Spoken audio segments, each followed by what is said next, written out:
welcome back to my channel, or if you are new here, then welcome. I would love it if you would consider subscribing.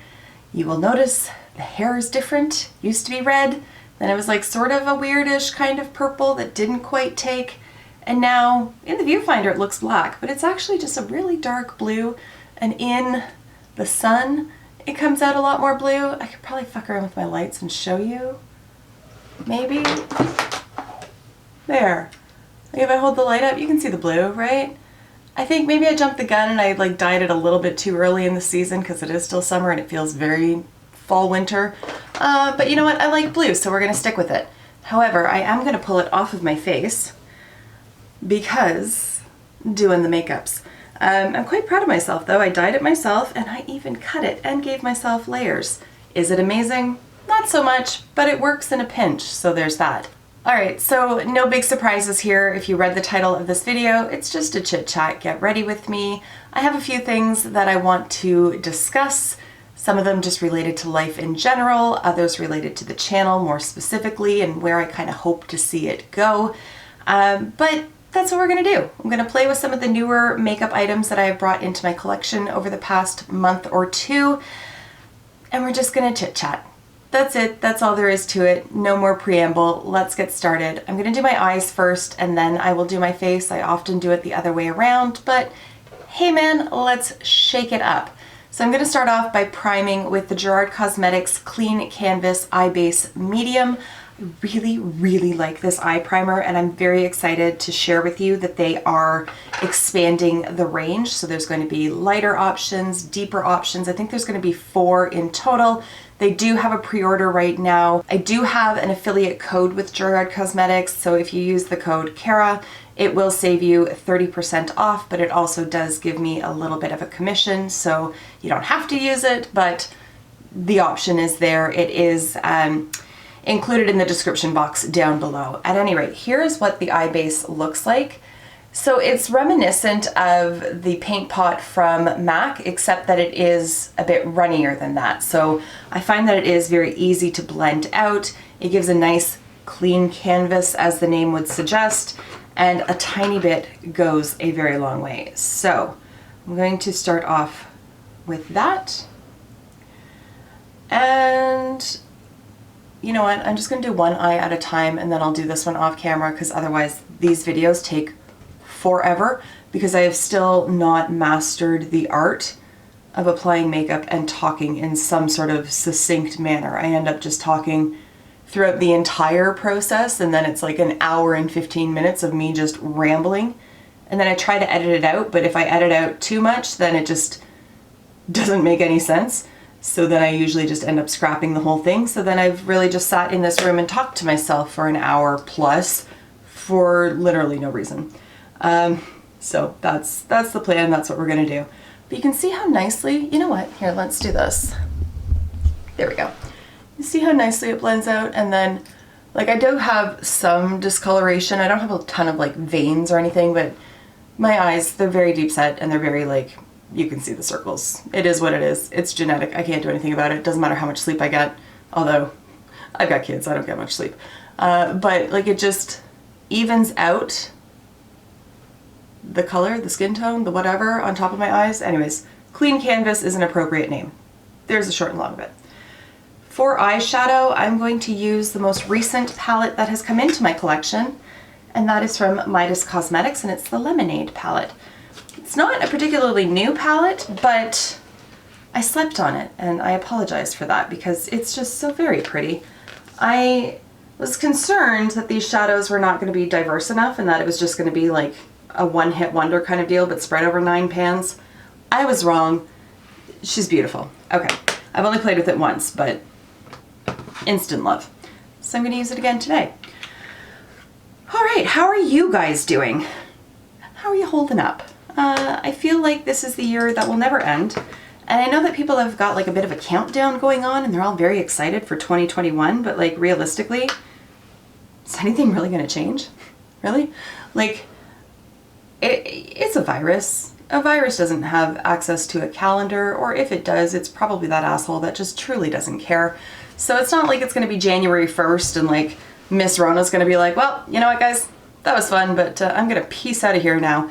No, I'm very hopeful. I'm very hopeful that we're gonna see massive strides towards the end of this situation in advance of 2021. But I really don't think anything magical is gonna happen when that ball drops at midnight. Like, I just truly don't. But I'm over it. Not a fan. Not a fan. I did the trial run. I tested it out. Not a fan. You know what? I shouldn't say that I'm completely not a fan, because there are certain aspects of it that I can get behind. Like, we took the kids to the movies yesterday, and going to the movies now, it's pretty fucking ballin'. I enjoy it because I don't like people. More specifically, I don't like being around people. So we took the kids to the new SpongeBob movie because that's what we do. And there's like nobody in the theater. So I like that because I don't like going into a packed movie theater at the best of times, like when I wasn't afraid of what everybody else was breathing. I don't like crowds. I don't like crowds. I don't like big, large groups of people. It causes me anxiety. I don't like it. And I haven't had to deal with that in months. So that's cool. And I also kind of like, we haven't gone to many restaurants, but I really do like that there's like hardly anybody there as well. So there are aspects to this that I'm okay with. I like, next week I go for my 1 year, oh my God, my 1 year checkup post gastric bypass surgery. I cannot believe it's almost been a year since I had my surgery. This time last year, I was miserable. I'm getting my like Facebook reminders or whatever, like my, on this day last year, on this day 8 years ago, you know what I'm talking about, the memories, there's the word, the memories. Anyways, I'm getting them from this time last year, and my God, I was miserable. That's when I was on the liquid diet, and it was all the circles of hell. It was terrible. So I'm very grateful not to be there, but at any rate, normally I have to drive about an hour and then pay about $20 in parking, stay at the hospital for a few hours to wait for all my appointments and this and that and the other thing. And this time it's all gonna happen by phone. That's fantastic. I don't have to drive anywhere. I don't have to pay for parking. I have the feeling I won't have to just like sit around and wait because the times are there. They call me. If they're not ready, they don't call, but I can do the things that I want to do until such time as my phone rings. And I love that. So I like that aspect of it. What I don't like, however, is the fact that I cannot get a hold of my goddamn family doctor. So that brings me to the topic of mental health. Let's just chat about that for a second, because I have the feeling that there are a lot of people in a very similar boat with me in that this whole quarantine situation has not been fantastic for our mental health. Because I have been struggling, my friends. I have been struggling. So I have never made it a secret on my channel that I have been diagnosed for many, many years now with anxiety, and to a slightly lesser extent, depression. So if my anxiety gets out of control, the depression rears its ugly head, and then they kind of feed off of each other, and then I spiral, and then I'm lying in bed and I stare at a wall, and that's about all I can handle doing, that kind of thing. And then it all just kind of compounds on top of itself, because then I start feeling guilty because I'm not doing the work that I need to do, or I'm not producing content here, or I'm not being as engaged with my children or my husband, and then I feel guilty, and then that guilt becomes overwhelming, and then it drives more anxiety, which then fuels the depression, and on it goes. I wish that I was exaggerating, but no, that is precisely what it's like, and it's just a vortex of suckage. I don't recommend. I am on medication, however, my meds ran out. And do you think that I could get a hold of my family doctor? No, my friends, no, I couldn't. So their office is closed, so you can only reach them by phone because they don't have an online contact me option, or, you know, a calendar where you could be like, hey, I see that time is open. Maybe I'll schedule my phone appointment for then. Nope, that's not an option. So after days spent trying to call, and you cannot get a human being on the phone because automated voice answering, I like it for my office. I hate it for anybody else that I'm trying to get a hold of. But at any rate, it doesn't work, and you can't leave a voicemail. And then it'll say, if you are a patient of Dr. So-and-so, press 1. So then you press 1 and it says, I'm sorry, I don't understand. Try again later. Goodbye. Click. And it just hangs up on you. So it is a pain in the dick. It truly is. So my lovely husband, Barry, who most of you know, he pops in every now and then. He's quite active in the live streams. He's my favorite chicken nugget. He is a delightful, delightful man. Anyways, he took over and he managed to call the doctor because I had run out of my meds. My pharmacy won't restock them, and my doctor does not do fax renewals. You have to actually speak with them if you can. So he managed to spend God only knows how long calling and calling and calling, and he managed to get somebody on the phone. So thankfully my medication was renewed with, oh, I still had yellow on my finger. Son of a bitch. Hold. God damn it. Remember I was saying I'm not great at doing makeup and talking at the same time? Exhibit A. All right, I'm not even going to put any remover on it. I'm just going to hope, yeah, that's working. Perfect. Perfect. All right, let's try that again. Okay, so yes. So they make it very, very difficult to renew your prescriptions. My prescriptions have now been renewed. I have now been back on my medication. I'm going to use the back of my finger. There we go. For 2 weeks? Week and a half, 2 weeks, something like that. Anyways, long enough that it's finally built back up in my system and I feel like a human being again. Not without my struggles, but I'm finally getting productive again and I can actually like accomplish some things in my day. I'm looking for an eyeliner because I wasn't smart enough to bring it out in advance.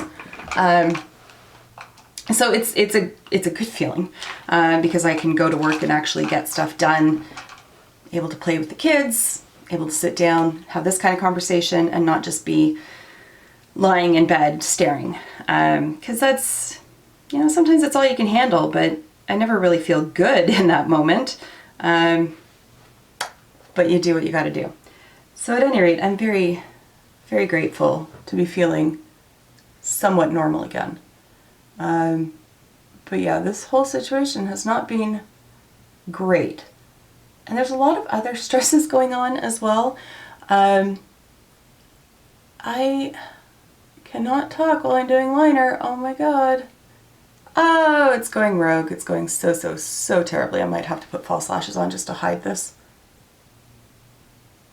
I've already made enough mistakes. I'm not going to try effing around with a wing today. We're just gonna line the upper lash line and leave it as is. Put some mascara on and then I'll go in and do this eye. But how are you guys doing? How is your mental health in all of this? Are there any particular struggles that you have been facing? Feel free to share in the comments, obviously, because how else are you going to share?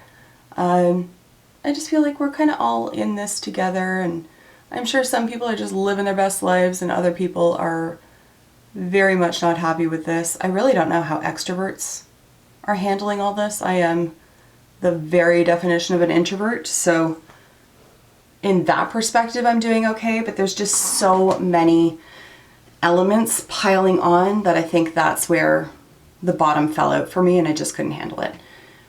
I will come back and explain a little bit more thoroughly in just one moment. It's amazing how much faster and how fewer mistakes there are when I'm not talking while doing this. Okay, so let's move on to the face. I'm going to use the Tatcha Liquid Silk Canvas Primer. Thank you, Teresa is Dead, for setting me onto this insanely expensive stuff that I happen to love, so now I'm going to have to keep buying it, but thankfully a little goes a long way, so hopefully this giant ass bottle lasts forever. Okay, moving on. Alright, so like I said before I turned my camera off, there's been a lot of shit going on, so it's not just the virus. It's not just quarantine and all that, although that has been not helpful. But part and parcel with that. So As many of you know, if you're new, you might not, but I own my own business with a partner, so we own a law firm, and we were expanding. We were ready to hire another lawyer. We were ready to hire another support staff, another clerk. We were going to be moving offices, so we had set out our, signed a lease on a new office space, and we were looking for a subletter for the place that we currently rent, because we've got, it's less than 2 years now, but at the time there was 2 years left on it, so we were looking for a subletter. And then our one clerk put in his notice because he wanted to move cities, which made a lot of sense because he was moving to where his kids reside, so that was fine. We were going to then hire 2 new clerks, so that was okay. And we had interviews lined up and all this kind of stuff, and then seemingly overnight the world just kind of went and just ground to a halt. So we'd signed the lease. We could not get out of it. Thankfully, we hadn't found a subletter yet. However, that also meant that we were paying rent on 2 offices. So that was super exciting. Barry is one of our support staff members, and there's no work from because all of our court dates were adjourned. So everything between March and September has just been paused until the court can reschedule everything. We're now getting dates for October and November. Everything's going to be by Zoom, but that's neither here nor there. The fact of the matter is there was no work, and also there was no school and no daycare, so I needed somebody to watch my children. So Barry's been off work since April. I tried to work from home. That was only moderately successful. Because my kids are here, and it's very difficult to get them to understand that they need to leave me alone while I'm working, especially the little guy. He was not so big on that. He would stand outside of my room because I was working in here and bang on the door and say, "Mommy, you're working now? I be quiet?" I'm like, I wish that you would be. So there was all that. So that kind of compiled the stress. We're still paying rent on 2 places. Thankfully, we have managed to get some small business grants through the government because of this situation. But it's not been easy. And then trying to run a business when you can't see people, where the courts have been largely shut down. There are, they were doing urgent matters and whatnot, but a lot of the advice we were getting from the regional chief justice, so the head judge for this area, was just work really hard to settle things.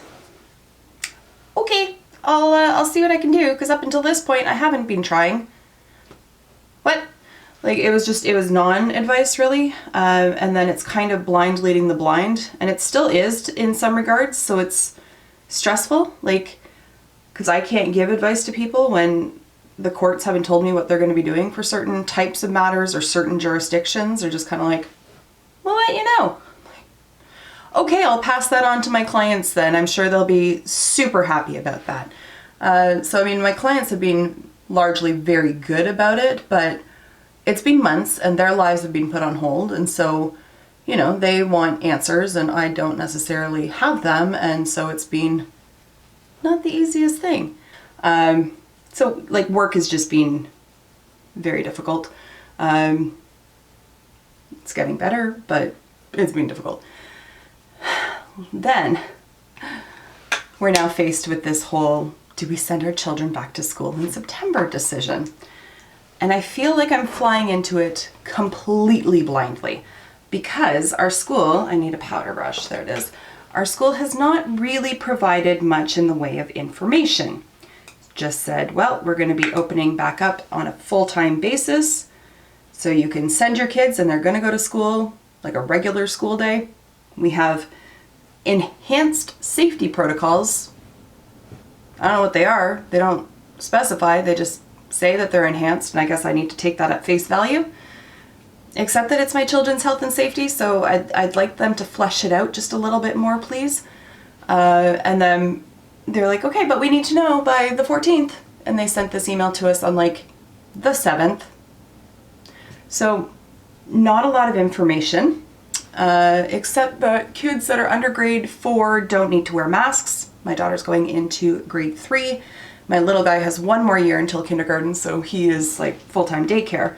His daycare is operated out of the same school that my daughter attends, so there's that.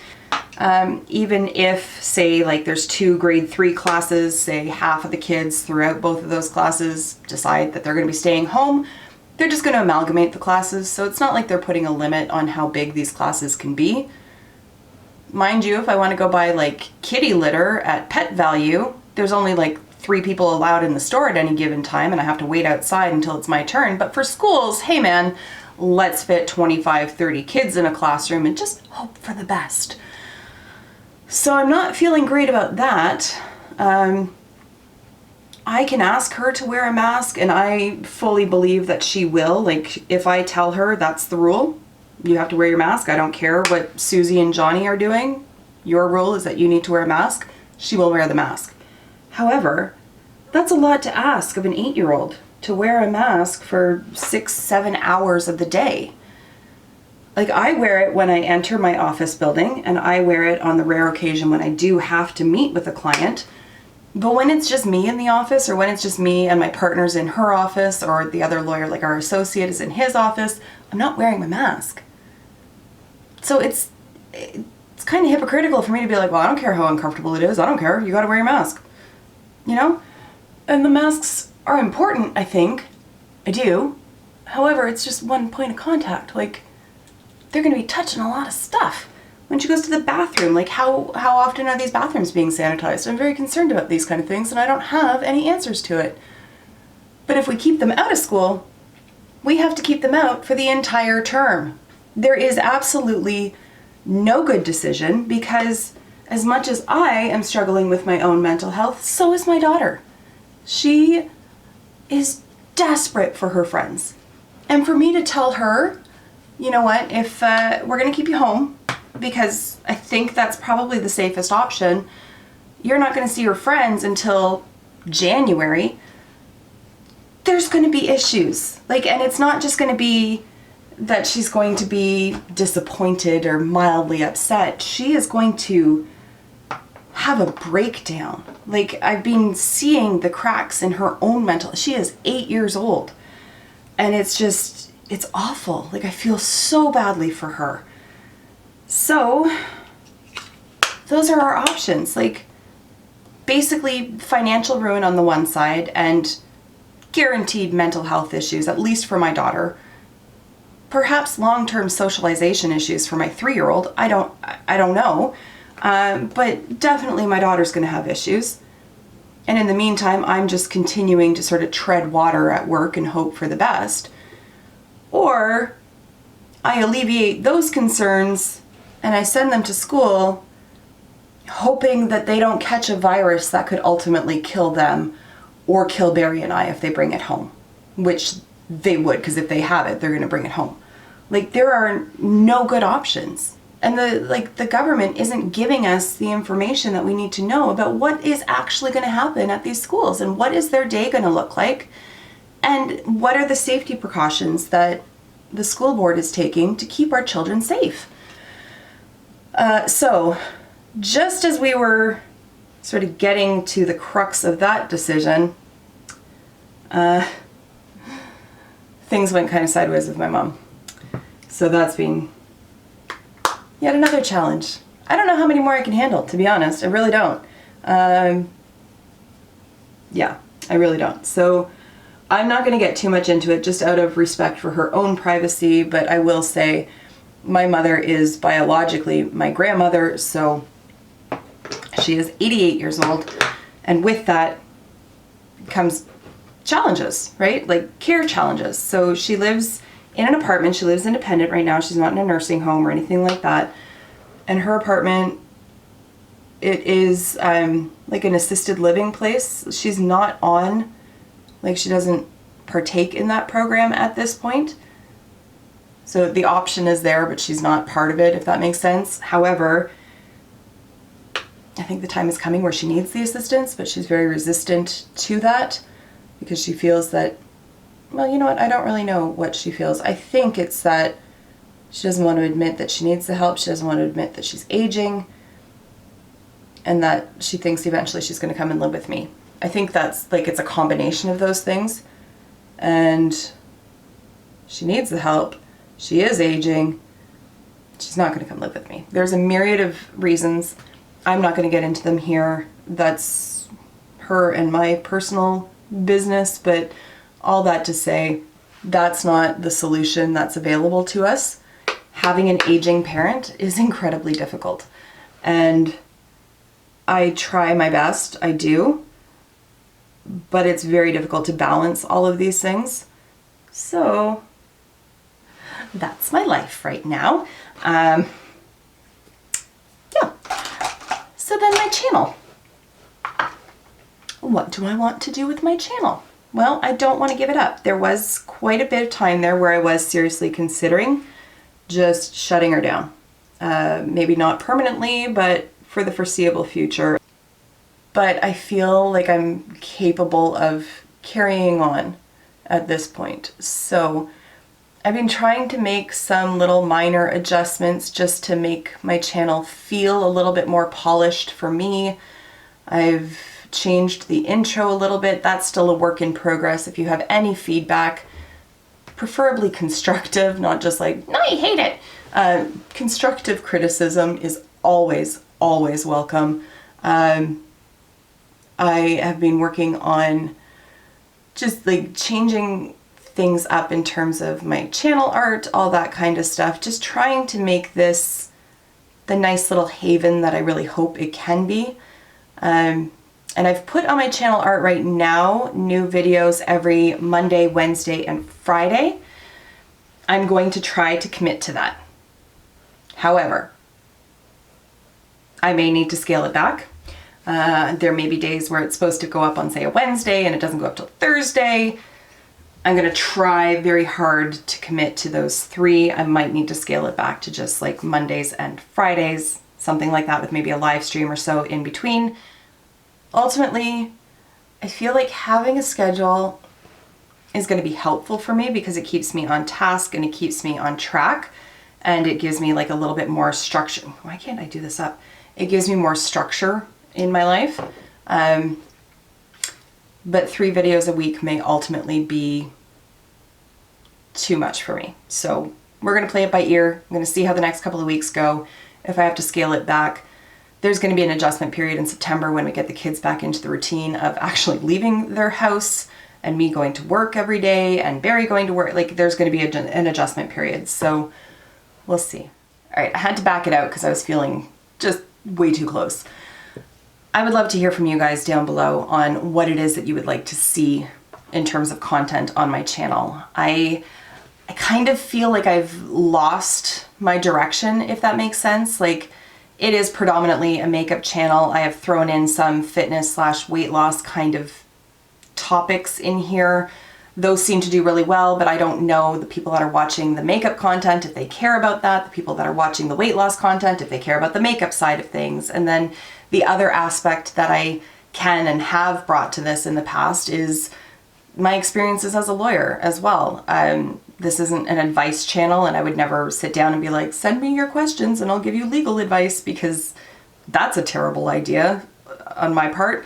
I don't want to get into trouble with the Law Society, and that would be a great way to do that. So we're not going to do that. But I've thought about doing, like, I put out a community tab post asking for your best and worst relationship advice. So I thought about doing a video on that, either in a live stream format or a filmed video. Just sort of talking about that and giving my 2 cents and things like that. Maybe I found one video where the person talking was giving his recommendations on like the 3 times where you should get a divorce. And I was mildly horrified at it, so I thought maybe I could do like a reaction video. But again, I don't know if anybody really cares about that. So let me know. I'd be happy to hear from you guys. Again, constructive criticism, recommendations, suggestions, always, always welcome. Because I really do want to produce content that you guys want to watch. That's kind of the whole point, right? And I'm just trying to figure out a way of balancing those things. And I think that's where I keep getting myself stuck, because I'm overthinking it. And then I'm kind of talking myself out of doing anything, which is problematic. So just let me hear from you guys. At any rate, that's what I wanted to talk about. I hope it didn't bring you down too much, but it's real life, and I feel like a lot of us can sort of commiserate with each other in terms of just feeling lost at the moment, because I feel like we all kind of are. Although, I mean, one could argue that there are certainly people who just have not acknowledged that there's a pandemic and just truly don't care. Those people are going to be the death of all of us. I said it. Anyways, on that note, thank you guys so much for taking the time to watch. I have the feeling that this is a pretty long one, so thanks for hanging out with me. And with that, I'm gonna wrap this video up. I will see you in my next one, and until then, just be a decent human being. Bye for now.